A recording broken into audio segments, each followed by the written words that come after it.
안녕하세요. 대한민국의 알찬 방산 소식을 빠르고 정확하게 전달해드리는 한국필승TV입니다.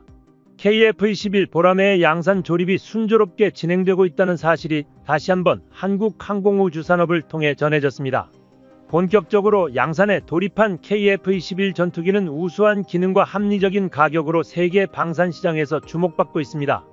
특히 유럽 방산계는 아직 전력화도 이루어지지 않은 한국형 전투기의 위협을 느끼며 벌써부터 긴장하고 있는데요.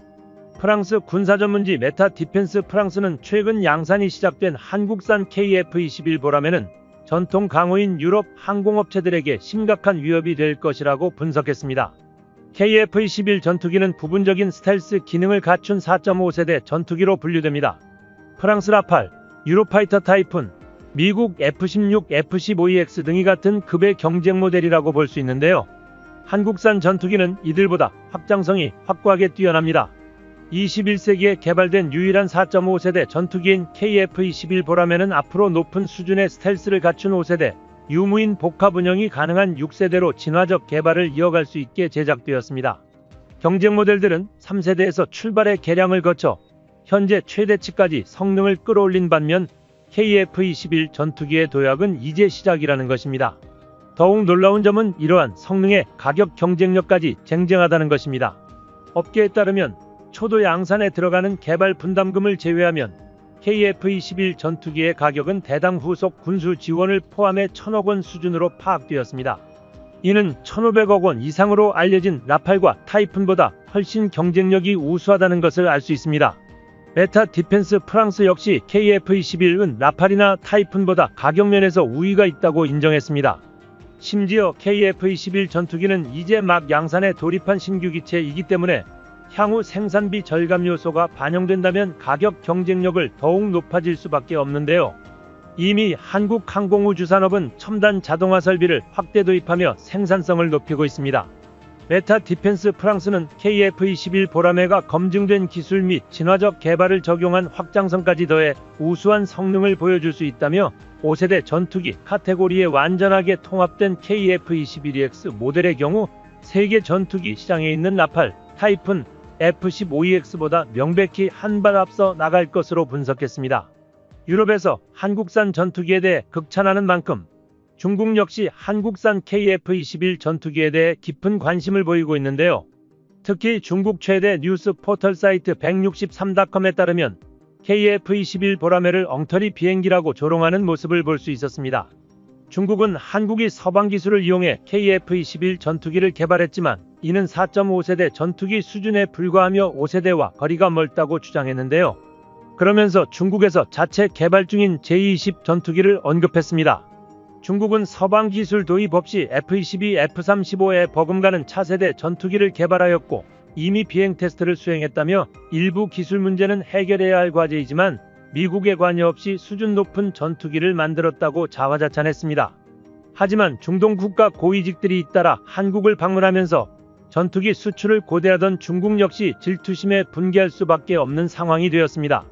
중동 각국은 한국의 천궁2, K9, LSAM 등 지상무기와 미사일 체계를 구매하는 한편 한국 KF-21 전투기를 비롯한 항공무기 체계에도 깊은 관심을 보이고 있습니다. 특히 사우디아라비아의 경우 한국과 6세대 전투기 개발을 원한다는 입장을 공고히 하며 더욱 구체적인 협상을 진행하기 시작했는데요.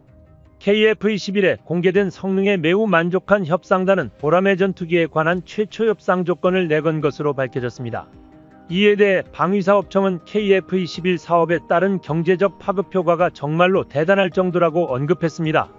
현재 KF-21 전투기 한 대당 한국 경제에 얼마나 많은 영향을 끼칠지에 대해 무기 경제 칼럼이 게시되어 화제가 되고 있습니다. 대한민국 무기체계 연구원 토마스 애덤스의 연구 결과에 따르면 KF-21 전투기 수출 유발 효과는 약 24조 원 이상이며 부품 생산과 공장 주변의 운영 등 부가가치 유발 효과는 최소 6조 원, 한국이 최신형 전투기 기술을 보유하는 데 성공한 기술적 파급 효과는 약 50조 원에 달한다고 설명했습니다. 즉 KF-21 전투기가 개발이 완료되는 2026년부터 시작해 더 이상 외국산 전투기를 구매하지 않고 한국산 전투기를 사용하는 데 아껴지는 모든 기술적 비용을 말하는 것입니다. 폴란드와 사우디아라비아 수출은 추가적인 이윤을 남깁니다. 한국항공우주산업은 사업 시작 이듬해부터 작년까지 한국항공본사와 1차 협력업체만을 다져 12,000여 명의 고용을 창출하는 데 성공했습니다. 이런 KF-21 전투기의 경제유발 파급력에 대해 방사청 전투기사업단장은 이렇게 밝혔습니다. KF-21 사업 완료 시까지 취업 유발효과는 12만 명에 달할 것이며 본격적인 폴란드, 사우디아라비아 또한 현재 논의되고 있는 아랍에미리트 등을 향한 해외 수출 생산 라인까지 가동이 시작된다면 최소 4~5배 이상의 엄청난 인력 고용 창출 효과가 있을 것이라고 전망했습니다. 대한민국 방사청은 KF-21 전투기의 최종 개발이 완료된다면 최소 400대에서 최대 500대 이상의 해외 수출 잠재력이 있다고 판단했습니다. 실제로 폴란드와 사우디아라비아는 물론이고 구형 기체를 교체하려는 스위스와 아랍에미리트까지도 발품을 구하기 위해 입찰에 참여했는데요. 향후 5세대 스텔스 전투기로 개량될 KF-21 전투기는 미국의 F-35 전투기 같은 업그레이드가 가능할 것이라는 잠재성을 가지고 있으며 특히 군용 항공기 무기 수출 분야에서 4세대 전투기가 아닌 4.5세대 전투기라는 독특한 포지션을 가지고 있어 고성능과 한 대당 가격의 가성비를 모두 갖추었습니다. 그렇기 때문에 해외 수출 경쟁에서 굉장히 유리한 고지를 점하게 되었습니다. 가장 유력한 첫 번째 해외 수출 지역은 중동 지역의 석유 부국들입니다. 이미 한국산 무기를 직접 사용해보고 성능을 극찬한 아랍에미리트와 오만, 사우디아라비아, 카타르는 KF-21 전투기를 대량으로 구매할 경제적 능력이 충분히 있으며 구형 군용기를 교체할 주기해 왔습니다. 무엇보다도 다른 국가들의 무기보다 한국산 무기를 굉장히 선호하고 있죠. 한국산 무기를 구매한 국가들 중 국방비에 투자를 집중하고 있는 빈살만이 주도하는 사우디아라비아를 주목해야 합니다. 사우디아라비아는 대표적인 한국 우호국가로서 미래를 향하여 한국 기업과 많은 경제적 협력을 진행하고 있으며 석유 수출 사업에 주력해 국가의 수출품이 석유가 절반 이상일 정도로 석유 수출을 통해 300조 원 정도의 1년 국방 예산을 확충하고 있습니다. 이러한 사우디아라비아가 계속해서 악화되는 불안전한 안보 상황에서 4.5세대와 5세대급의 전투기를 구매하려 눈독 들이고 있다는 것은 이제 공공연한 사실입니다. 한국의 KF-21 전투기의 가격과 성능이 모두 사우디아라비아의 요구사항과 딱 들어맞았던 것입니다. 한국의 외교적 동맹 나토 회원국인 동유럽 지역도 KF-21 수출 대상에서 절대 빠질 수 없습니다. 비싼 유지비로 인해 F-35 전투기와 유로파이터 전투기를 구매하는 것이 어려웠지만 그럼에도 든든한 경제력과 국방 예산을 가지고 있으며 3세대 전투기에서 4세대 전투기 등 노후된 전투기 교체를 원하는 폴란드와 핀란드, 헝가리, 체코, 루마니아가 해외 수출 후보에 포함되는데요. 군용기 교체를 위한 국방비 예산을 최대치로 상승시킨다면 브라질과 멕시코, 필리핀까지 KF-21 수출 후보국에 들어갑니다. 실제로 필리핀과의 협상은 현재 진행형 중입니다. 이처럼 한국군의 자부심과 진정한 자존심이 된 KF-21 전투기 개발에는 8조 8천억 원이 투입되었는데요.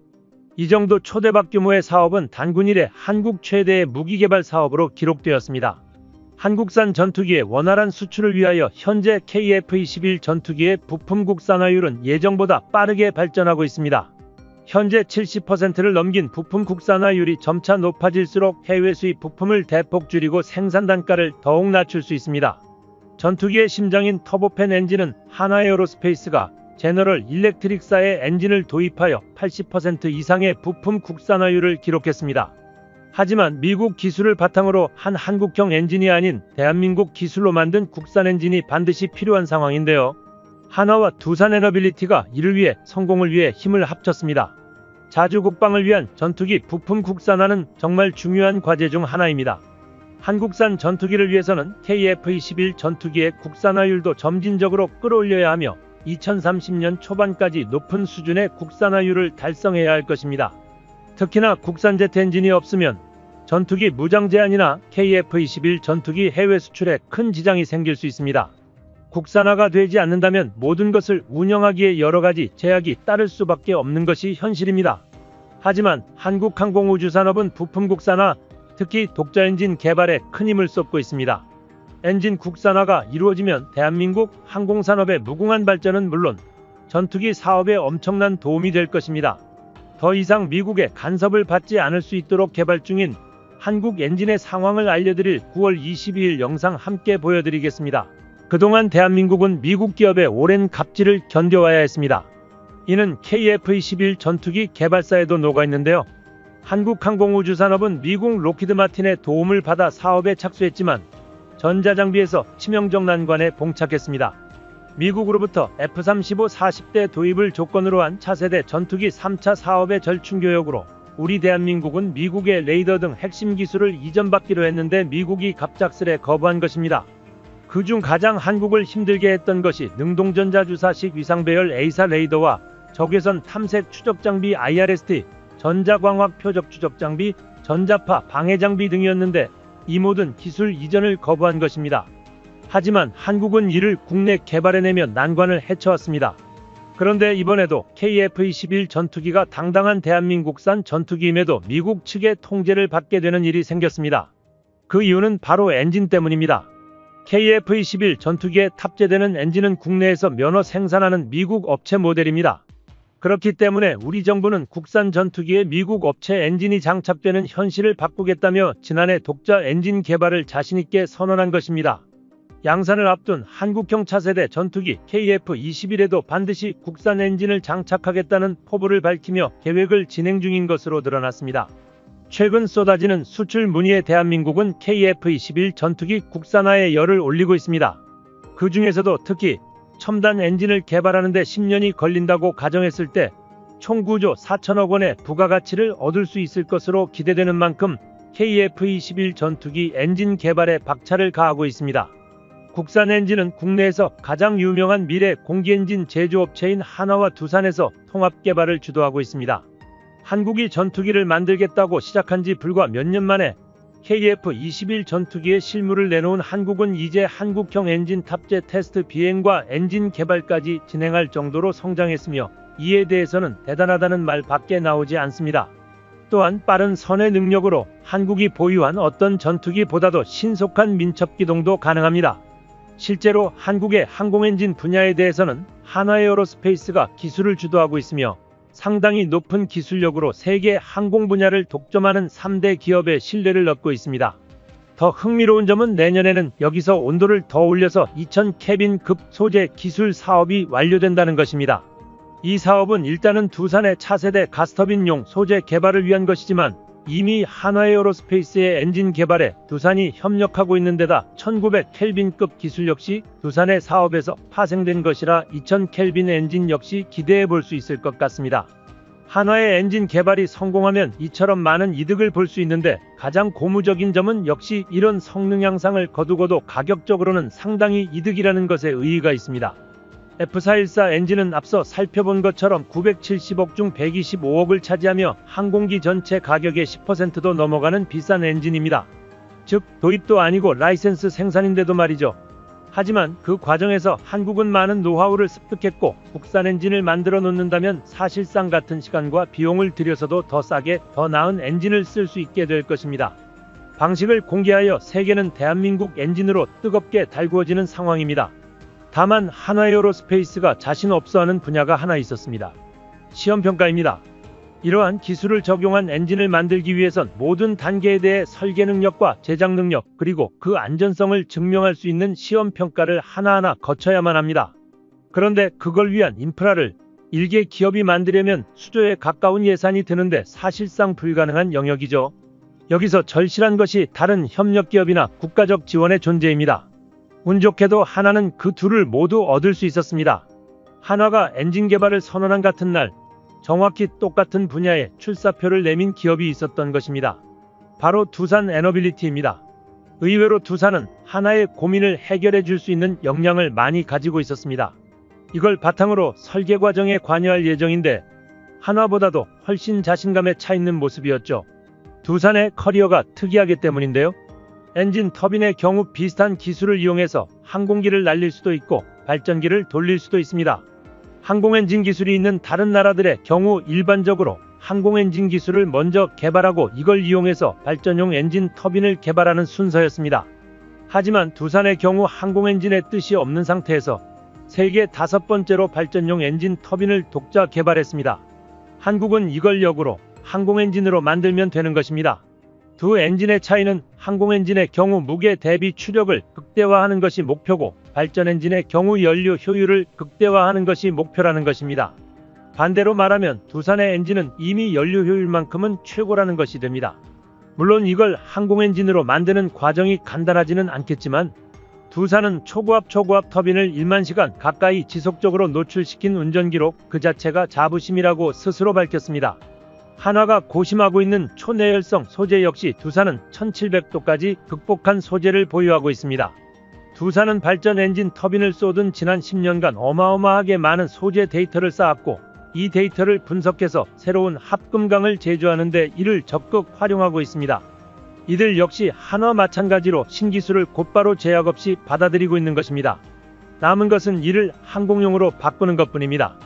두산은 원래 이러한 기술을 발전소에 적용하고 있었고 방산 분야에서는 추후 함정용으로 응용할 예정이었습니다. 하지만 이러한 노하우를 알아본 방사청에서는 한화와 손을 잡고 항공엔진에 도전할 것을 권유했죠. 실제로 두 기업이 손을 잡는다면 사업기간 단축 및 예산 낭비 방지에 큰 도움이 될 것으로 보입니다. 한화에어로스페이스는 일찍이 항공 분야에서 뼈가 굵습니다. 이는 두산의 기술을 항공기술에 접목시키는 데에 많은 역할을 해줄 것이고 두산은 한화가 처음 도전하는 분야에서 도움을 주면서 서로를 이끌어줄 수 있는 것입니다. 그리고 이둘의 협업을 유도한 방사청은 이에 발맞춰 엔진 시험 평가 시설을 준비 중입니다. 한국이 돌연 완성 직전에 엔진과 더 떨어진 양산 가격을 한 번에 공개해버리자 당연히 해외에서는 난리가 났습니다.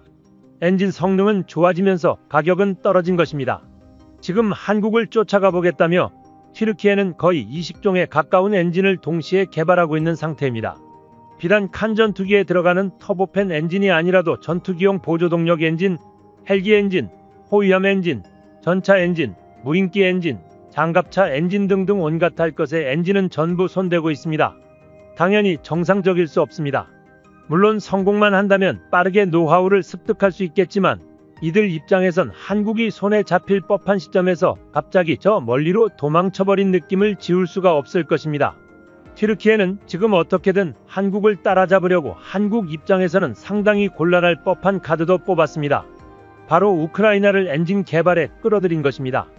엔진 기술력을 보유한 우크라이나로부터 기술을 이전받으면 발전 속도는 전과는 비교할 수 없이 빨라질 것인데요. 그럼에도 불구하고 직접 개발을 해내려면 시행착오 과정에서 몇 번이고 엔진 날개를 녹이고 불태우는 과정을 감수해야만 합니다. 실제로 엔진 개발은 극악의 난이도를 자랑합니다. 이전까지 상품성 있는 항공기 엔진을 자체적으로 개발할 수 있는 나라는 미국과 영국 정도밖에 없었습니다. 미국 GE와 프레센 휘트니, 영국의 롤스로이스 등 3개사가 사실상 독과점 하는 것이 현실이었습니다. 특히 미국의 GE는 유럽 합작사까지 앞세워 세계 시장 점유율이 58%에 달합니다. 전쟁을 여러 번 거치며 항공기 엔진을 국가 전략 기술로 육성한 미국과 영국은 기술의 해외 이전을 막는 방식으로 독과점 형태를 유지하고 있는 것입니다. 전 세계는 이 3사의 기술을 어떻게 해서라도 흉내내서 만들어보자고 달려드는 경우가 적지 않았지만 내구성 등의 문제로 10수년이 넘도록 그 벽을 넘는 곳은 없었습니다. 하지만 그렇다고 항공기 엔진 국산화를 포기할 수는 없습니다. 항공기 엔진은 항공산업 육성을 위한 필수적인 핵심 산업인 동시에 국가안보와도 직결된 전략 산업이기 때문입니다. 그렇기 때문에 한화 에어로스페이스가 GE, 프레드 앤 휘트니, 롤스로이스 3대 기업과 합작한 것이 얼마나 대단한지 알 수 있습니다. KF-21 전투기 엔진 체계 국제개발 동향이라는 보고서 자료에 따르면 한화에어로 국방과학연구소는 20년 전인 2004년부터 2007년까지 램제트 추진기관을 개발해왔습니다. 램제트 엔진은 고속으로 불어난 공기를 원통 안에 압축하고 연료를 분사 점화하여 연소의 추진력을 얻는 제트 엔진입니다. 별도의 압축기나 터빈을 쓰지 않아 슈퍼 크루징 기체에 적합하죠. 한국은 이미 관련 기술을 확보한 상태이며 그뿐만이 아닙니다. 2010년과 2012년 사이에는 KF-21 전투기용 엔진 핵심 기술 응용 연구를 진행하였으며 2011년부터 초고속 공기의 흡입 엔진 특화 관련 연구를 시작하여 2017년 그 결실을 맺었습니다. 2018년부터 개발되기 시작한 램제트 엔진 활강체 테스트는 올해 2023년 마치겠다는 계획이 있었는데요. 국방과학연구소와 한화에어로 측은 엔진 국산화에 대한 기술 이전을 받는데 최종 동의를 받았고 이처럼 놀라운 추진력과 안정성을 계획한 것도 하나의 우리의 미래 방안이라는 계획이 알려졌습니다. 이 정도 성능의 엔진은 KF-21 보라매가 자랑하는 일명 코브라 기동도 충분히 가능합니다. 실제로 대한민국은 최근 고받음과 기동비행에 성공하며 전 세계 군사 전문가들의 이목을 끌었습니다. 이것은 기존 KF-21 전투기 장착하고 있는 수준급의 전투기 엔진이었고, 현재는 추가적인 연구를 통해 3만 파운드급의 출력을 갖춘 엔진 개발도 진행 중에 있습니다. 또한 한국은 단계적으로 엔진 개발을 진행하고 있으며, 이에 대한 자세한 성과로 티타늄 블레이드와 저바이패스용 구동기를 한국이 직접 갖추는 데 성공했다고 보도했습니다. 그 중에서도 차세대 신기술로 개발된 램제트 엔진은 기존에 존재했던 구형 엔진에 비해 우수한 출력과 연비, 그리고 뛰어난 안정성을 가졌다고 소개했습니다. 사업이 순항하면 한국산 엔진은 중급 스텔스기인 KF-21 블록 3부터 본격적으로 적용될 것으로 보입니다. 한국산 엔진의 추력은 18,000파운드 급으로 향상될 전망이며 6세대 전투기 경쟁에도 힘을 보탤 것으로 보입니다. 6세대 급 전투기 개발은 리스크가 상당하기 때문에 선진국들도 손을 잡고 실시하지만 한국은 이를 독자적으로 개발하는 것을 기본 방침으로 하고 있습니다. 다만 현재 연구원 충원이 굉장히 시급한 과제입니다. 주력 참여업체의 경우 최소 800명이 필요하지만 현재 4분의 1 수준으로 개발을 진행하고 있다는 점이 안타깝습니다. 이 부분에 대한 해소를 위해 무기나 공정을 최대한 늘려나가고 있습니다. 한국의 정밀한 무인 공정으로 엔진 제작까지 진행하게 되는 것입니다. 대한민국 엔진 개발이 원활하게 이루어지는 이유는 한화에어로스페이스에서 그동안 쌓아온 기술력 덕분입니다. 한화가 사운을 걸고 진행하는 항공엔진 국산화 사업은 현재 관련 기술력을 보유하고 있는 두산 레너빌리티의 협력도 얻고 있으며 국가적인 지원까지 등에 얻고 있습니다. 해외에서 예상하는 개발 기간인 10년에 어떻게든 단축하기 위해서 그야말로 전력 투구를 하고 있는 상황이죠. 한화 역시 판버러 에어쇼에 참가해 부스를 내고 사업을 홍보했는데 당시 이는 세계적인 화제를 불러일으켰습니다. 한화가 공개한 엔진의 프로토타입을 본다면 이는 사실상 형상 설계가 마무리된 단계라는 의미나 마찬가지였습니다. 엔진 개발에 필요한 두 가지 기술은 효율적인 연소를 유도하는 설계 기술과 연소 시의 고온, 고압에 버티는 재료 기술입니다. 엔진 국산화 사업을 진행하면서 한화는 줄곧 자신들이 상당한 수준의 설계 기술을 이미 보유하고 있다고 자신해왔습니다. 재료 기술을 따라잡는 데 시간이 걸리는 것이라고 여러 차례 언급해왔죠. 마치 이를 증명하기라도 하되 아예 엔진 국산화 사업에 공식적으로 착수한 지 얼마 되지도 않아 이론적으로 충분한 효율을 뽑아낼 수 있는 설계를 갖고 나온 것입니다. 한화는 이번에 공개한 시제 모형의 15,000파운드 급이라고 밝혔습니다. 이는 KF-21 보라매가 지금도 탑재되고 있는 F414 엔진과 동급의 성능인데요. 외형적으로 보이는 특징상 이는 결코 허풍이 아닌 것으로 여겨지고 있습니다. 3단 팬, 6단 압축기, 1단 고압 터빈, 1단 저압 터빈의 구성을 확인할 수 있는데 이 구성은 F414 엔진과 거의 동일합니다. KF-21에 들어가는 F414 엔진은 압축기가 7단으로 하나 더 많습니다. 그리고 앞에 3단 팬이 맨 앞에 1단과 뒤쪽 2단의 구성이 다릅니다. 앞에 1단은 블레이드와 로터 디스크가 분리되어 있고 뒤쪽 2단은 이 두 개가 일체화된 블리스크 구조입니다. 제너럴 일렉트릭은 추후 이를 개량하기 위해 F414-2라는 파생형을 만들었는데 이건 3단 팬이 모두 분리식으로 제작되어 공기 흡입량이 10%, 출력이 18%가량 증가됐습니다. 그리고 압축 기술을 1개 줄인 6개로 조정했습니다. 한화가 공개한 시제품은 처음부터 3단 팬이 모두 블리스크 구조입니다. 또한 엔진 압축기를 7단이 아닌 6단으로 만든 대신 팬과 압축기 사이의 공간을 비교적 넓게 가져가는데요. 보통 해당 공간은 기어박스 Y의 연결을 위한 파워테이크 오프 장치가 들어갑니다. 이 공간을 넓게 설계해두면 추후 6세대 전투기용 엔진으로 업그레이드할 경우 필수적인 대용량 발전기를 그 자리에 설치할 수 있습니다. 좀 더 효율적으로 터빈을 회전력을 전력으로 바꿔줄 수 있는 것입니다. 무인기 컨트롤 등에 훨씬 많은 전력을 소모하는 6세대 전투기에게 꼭 필요한 성능이죠. 정리하자면 한화에어로스페이스는 제너럴 일렉트릭이 겪은 시행착오를 지름길 삼아 처음부터 최신 개량판 F414를 맞춘 설계를 채택한 것입니다. 과거 한화의 관련자가 한 인터뷰에 출연해서 6세대 개발까지를 염두에 두고 엔진을 개발하고 있다고 밝힌 바 있는데 이러한 설계 변경점이 그러한 예시 중 하나였던 것으로 분석되고 있습니다. 그런데 한화는 이번에 공개한 시제 모형 그대로 엔진을 완성하지도 않을 계획입니다. 이미 F414급 성능의 6세대 전투기에도 적용할 수 있지만 그 이상의 성능을 꿈꾸는 것입니다. 한화가 엔진 개발 사업 관련 공개한 로드맵 중에는 아예 첫 단계로 개발되는 엔진부터 15,000파운드를 뛰어넘는 18,000파운드로 표기가 된 것이 있습니다. 대상 기종은 KF-21 블록 3와 5세대 이상의 무인 전투기로 하나는 최초로 개발하는 엔진의 성능부터 이 정도 수준을 잡고 있었습니다. 현재 국가연에서 적용 검토 중인 엔진 소재는 섭씨 1625도 1900K까지 견딜 수 있습니다. 이 온도를 견딜 수 있는 엔진은 딱 18,000파운드 추력을 구현할 수 있습니다. 그런데 재미있는 점은 불과 재작년 논문까지만 해도 1800켈빈 소재를 검토하고 있었다는 것입니다. 그 온도면 F414와 같은 15,000파운드의 추력이 나옵니다. 불과 2년여 사이에 엔진 온도를 100켈빈 올리고 목표 성능도 크게 올렸다는 의미입니다. 대한민국은 가히 놀라운 수준으로 방산 기술력을 올려나가고 있습니다. 불과 10년 전 한국산 레이더와 적외선 추적 장치가 없어 KF-21 프로젝트가 휘청거릴 뻔했으나 우리는 모든 것을 스스로의 힘으로 개발해내고 말았습니다. 엔진 역시 마찬가지입니다. 현재 상황에서는 그저 막막해 보일 수 있고 아직 성공이 멀게 느껴질 수도 있습니다. 하지만 우리는 분명히 유의미한 성과를 내며 성장하고 있습니다. 대한민국 자주국방의 이룩과 완전한 국산 전투기 개발 성공의 날이 어서 다가오길 기대하겠습니다. 한국필승TV 시청해주셔서 감사합니다. 좋아요, 구독, 알림 설정 해두시면 언제나 신속하고 정확한 국방 소식 전달해 드리겠습니다. 구독자 여러분 좋은 하루 보내세요.